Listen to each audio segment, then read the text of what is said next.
Rogamos ao Senhor Deus Todo-Poderoso enviar-nos bons espíritos para nos assistirem, afastar aqueles que possam induzir-nos ao erro e dar-nos a luz necessária para distinguirmos a verdade da impostura. Afastai também, Senhor, os espíritos malfazejos, encarnados ou desencarnados, que poderiam tentar lançar a desunião entre nós e com isso tentar desviar-nos da caridade e do amor ao próximo. Se alguns procurarem penetrar neste recinto, fazei, Senhor, que não encontre acesso em nossos corações. Bons espíritos, que vos dignais vir instruir-nos, tornai-nos dóceis aos vossos conselhos. Afastai-nos de todo pensamento de egoísmo, de orgulho, de inveja e de ciúmes. Inspirai-nos a indulgência e a benevolência para com os nossos semelhantes, presentes ou ausentes, amigos ou inimigos.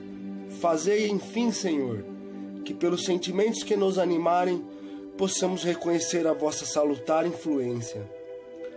Dai aos médiuns que encarregardes de nos transmitir os vossos ensinamentos a consciência da santidade do mandato que lhes é confiado e da gravidade do ato que vão praticar, a fim de que o façam com o fervor e o recolhimento necessários.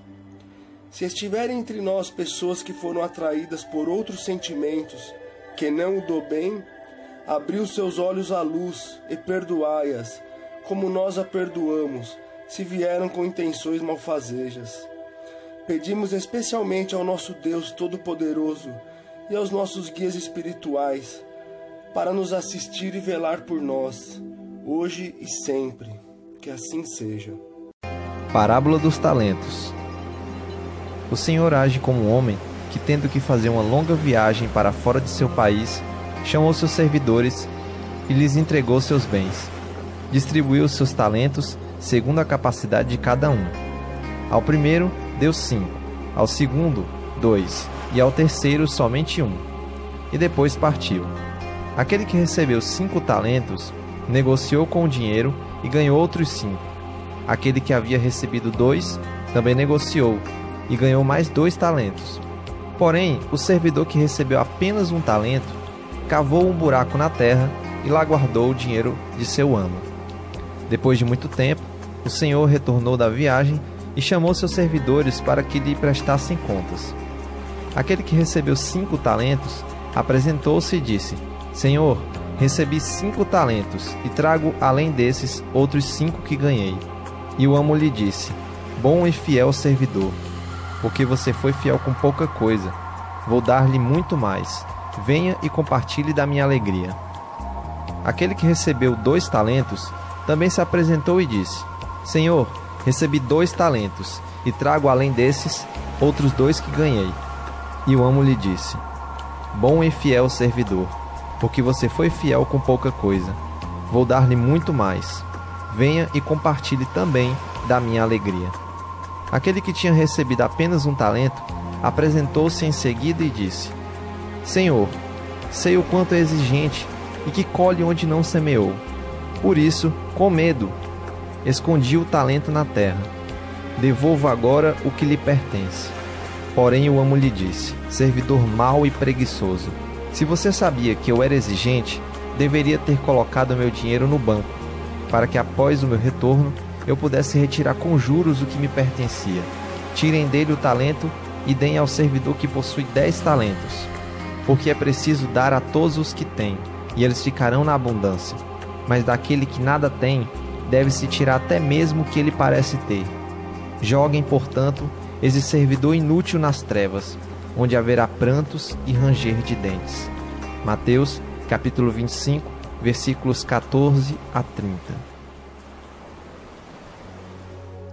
Então, amigos, essa foi a nossa leitura de hoje, e foi atendendo a pedidos de um irmão nosso aqui do grupo, na qual eu não estou lembrado o nome desse irmão, mas ele me questionou a respeito do significado dessa parábola, porque ele não consegue conceber a visão de um Deus tirano e perverso, como esse que ele descreve aqui no final da passagem, que irá jogar o seu servidor nas trevas, né, e onde haverá prantos e ranger de dentes. E aí ele me fez esse questionamento e pediu para que eu explicasse, segundo o meu entendimento, qual era o significado dessa parábola. Antes de tudo, a gente precisa entender o que é uma parábola. A parábola, ela nada mais é do que uma história contada para se passar uma mensagem, mas uma mensagem de forma oculta, indireta, a qual a pessoa que recebe precisa refletir a respeito dela e ver o que ela significa. E a gente precisa saber também do que se trata os talentos que ele fala aqui no texto. Na verdade, os talentos, na antiguidade, na época de Jesus, era a unidade monetária e de peso, né, que as pessoas utilizavam naquela época. E então Jesus fez o uso dessa palavra para representar os bens que Deus nos dá. Não apenas o dinheiro, mas todos os bens, quer sejam eles materiais ou imateriais. Sabendo disso, né, nós podemos agora entender melhor qual é o sentido dessa parábola. No começo ele já fala o seguinte: o Senhor age como um homem que... Isso está bem claro que ele está comparando Deus a um homem que age dessa maneira que ele narrou. E aí ele conta essa história que o seu senhor viajou e deixou com os seus servidores, no caso são 3, os seus talentos. E aí distribuiu segundo a capacidade deles. Por que segundo a capacidade deles? Porque os homens têm capacidades diferentes de lidar com as coisas. Ou seja, eles têm níveis de capacidades diferentes. E aí então ele fala que os servidores, uns utilizaram o dinheiro, fizeram negócios e aí conseguiram multiplicar esses talentos. Esse outro, ele apenas pegou esse talento que ele recebeu e guardou para si. Então, o que Jesus quer dizer quando ele narra essa passagem? Ele quer dizer o seguinte: se nós, quando recebemos os bens de Deus, quer sejam eles materiais ou imateriais, como eu falei, nosso dinheiro, o nosso tempo, os nossos recursos, a nossa inteligência, e a gente utiliza todos esses bens para ajudar o próximo, para auxiliar o próximo, nós estamos sendo os servidores bons e fiéis, que pegam esses talentos que Deus nos dá e multiplicamos. Mas quando nós, ao contrário, quando fazemos igual ao servidor infiel, e nós pegamos esses bens, esses recursos, esse dinheiro, tudo isso, e guardamos só para si mesmos, a gente está utilizando todos esses recursos e esses bens apenas para si mesmo. Então, ele fala, devemos ser como os bons servidores que irão participar, né, da alegria do Senhor, né, que ele fala aqui. Venha e compartilhe da minha alegria.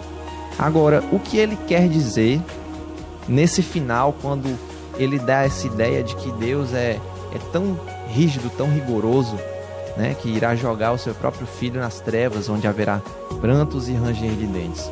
Na verdade, o que Deus quer dizer, o que Jesus, aliás, quer dizer quando fala isso, é apenas o seguinte: aquele que recebe o conhecimento espiritual, o conhecimento da palavra de Deus, e não repassa, e não divulga, ele não estará habilitado, capacitado a receber mais conhecimento dos benfeitores espirituais. Então ele vai ficar sozinho por um tempo, né, até que ele queira progredir, ele queira crescer e evoluir. Aí então os benfeitores retornam e voltam a repassar a ele mais conhecimento. Então o que nós devemos fazer é isso: pegar todo esse conhecimento que nós temos a oportunidade de receber e repassar este conhecimento para os nossos irmãos, e juntamente com a partilha dos bens, né, e distribuí-los, fazer com que se multipliquem boas ações. Oração para a fluidificação da água. Peço a Deus, o princípio onipresente, onisciente e onipotente, e ao Cristo planetário, forças para as legiões angélicas ou mensageiras, para que possam lutar contra o mal, em qualquer forma que se apresente, e vencê-lo. Como não existe merecimento fora do respeito à verdade, ao amor e à virtude, prometo aplicar esforços no sentido de viver a lei de Deus, compreender e imitar o verbo exemplar e cultivar nobremente os dons do Espírito Santo, carismas ou mediunidades, sem os quais não pode haver a consoladora revelação. Rogo a Deus que enviou o Verbo modelo para entregar o glorioso Pentecostes, ou derrame de dons mediúnicos para toda a carne, para que a humanidade tenha realmente dignos medianeiros, que deem de graça o de graça recebido, nutrindo verdadeiro respeito à doutrina do caminho.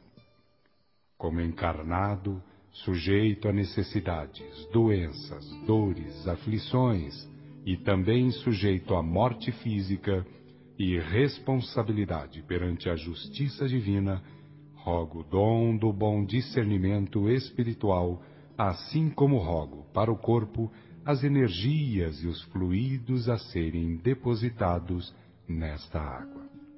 E como quem tanto necessita e roga, reconhecido agradeço a Deus, às legiões angélicas e socorristas e ao meu espírito guia ou anjo guardião. Pedimos ainda, Pai, a fluidificação das águas do nosso lar, que nelas possa ser colocado o remédio da qual necessitamos para equilíbrio físico e espiritual, que ao tomá-la possamos nos sentir fortalecidos, reequilibrados, iluminados pela sua luz, amparados pelo seu amor. Também rogamos, Senhor, que durante o trajeto do nosso dia possamos ter apenas pensamentos positivos, conversas edificantes, para que possa pairar no ar só energias de luz e de amor. Que cada cantinho do nosso lar possa brilhar uma luz, iluminando a todos que aqui adentrarem, mas em especial, Pai, pedimos a nós que aqui estamos neste momento, fazendo o Evangelho do Senhor, que cada um de nós possamos ter no nosso pensamento, no nosso coração, a certeza da grandeza do Teu amor para com todos nós, a certeza de que somos os Teus filhos, que o Senhor nos ama e está presente na nossa vida, nos abraçando nas horas que choramos, nos embalando em Teus braços, sempre que necessitamos. Que a Tua paz e o Teu amor se faça sempre presente em nossos lares, em nossas mentes e em nossos corações. Que assim seja.